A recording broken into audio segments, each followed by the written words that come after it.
Alhamdulillah, teman-teman yang dimuliakan Allah Subhanahu wa taala. Dalam hadis disebutkan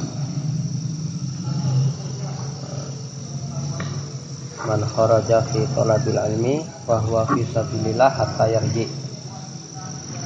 Barang siapa yang keluar dari rumah melangkahkan kaki untuk menuntut ilmu, maka dia terhitung fi sabilillah sehingga dia pulang ke rumah. Artinya apa? Langkah-langkah yang kita ayunkan untuk menuntut ilmu adalah langkah-langkah yang diridhoi Allah. Bahkan Rasulullah bersabda juga, man salaka tariqan yaltamisu fihi ilman sahalallahu lahu tariqan ilal jannah. Barang siapa yang memudahkan langkahnya untuk menuntut ilmu, ilman itu satu ilmu, satu macam ilmu sudah masuk, maka balasannya apa? Sahalallahu lahu tariqan ilal jannah, maka Allah akan memudahkan langkahnya menuju surga. Maka langkah-langkah yang kita langkahkan untuk menghadiri majelis ilmu ini adalah langkah-langkah yang diridhoi Allah dan langkah-langkah yang akan memudahkan kita masuk surganya Allah Subhanahu wa ta'ala. Maka harus betul-betul kita syukur. Kemudian teman-teman yang dimuliakan Allah Subhanahu wa ta'ala,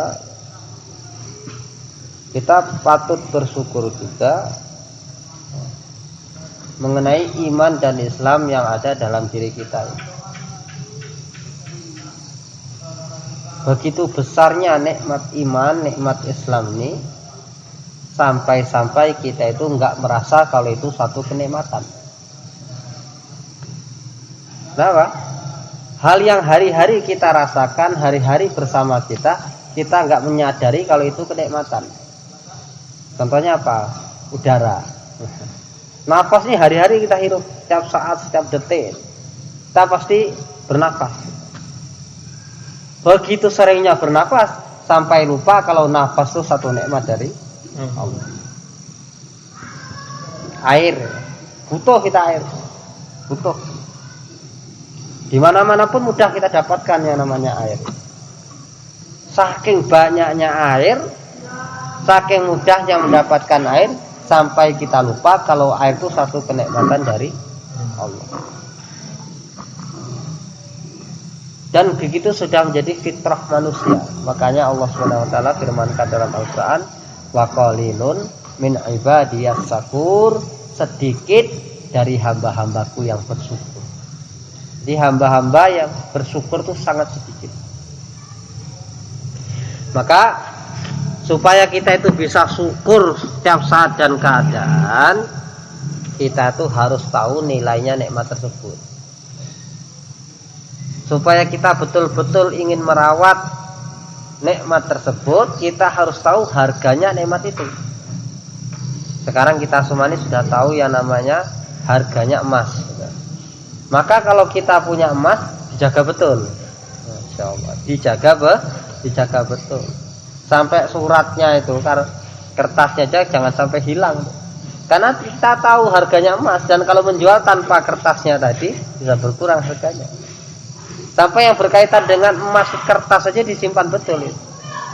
Rapi nyimpan.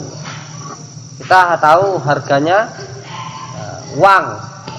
Maka kalau dapat uang senang sekali. Insyaallah. Dan kita akan menjaga betul-betul. Nah begitu juga iman, supaya kita itu betul-betul syukur dengan iman sehingga kita betul-betul ingin usaha menjaga iman ini, kita harus tahu harganya iman. Harganya iman harus tahu. Harganya iman itu apa? Sekecil-kecil iman akan diganti dengan surga yang luasnya 10 kali lipat dunia. Yang paling kecil. Makanya orang beriman tuh bagaimanapun keadaan di dunia ini beruntung. Asalkan iman betul-betul melekat dalam hati. Kalau dapat nikmat syukur ya berpahala. Kalau susah sabar ya berpahala. Masya Allah. Diuji kesehatan malah tambah ningkat amal ibadahnya. Diuji sakit menggugurkan dosa-dosa. Nah ini kalau iman itu ada dalam hati, beres sudah Pak. Maka kita syukuri. Nah di antara cara mensyukuri iman adalah dengan meningkatkan amal ibadah kita. Karena iman itu yazid wa yangkus. Iman itu naik turun. Kadang naik. Kalau naik seakan-akan kita ini sudah seperti wali ya. Merasa dekat sama Allah. Kalau pas turun seakan-akan kita Masya Allah. Naik turun. Loh kok bisa naik turun tuh gimana? Maka diterangkan dalam kitab yazidu bit ta'ah wa yanqisu bil maksiyah. Akan naik dengan ketaatan. Amal ibadah kita tingkatkan, iman naik. Kalau iman naik itu Masya Allah seperti lampu itu yang 1000 watt. Terang sekali sampai jarum pun kelihatan. Tapi kalau iman pas redup seakan-akan lampu hanya 5 watt itu, kuning nyalanya. Jangankan untuk jarum gitu. Yang pena aja mungkin nggak kelihatan seperti itu. Maka supaya iman itu bentar terang, ketaatan dinaikkan terus sehingga amal jangankan yang wajib, yang sunah-sunah pun akan terangkat. Jangankan yang haram, yang makruh pun akan ditinggalkan. Itu kapan? Ketika iman betul-betul naik. Dan diantara untuk meningkatkan iman, ketakwaan dengan cara kita menghadiri majelis ilmu.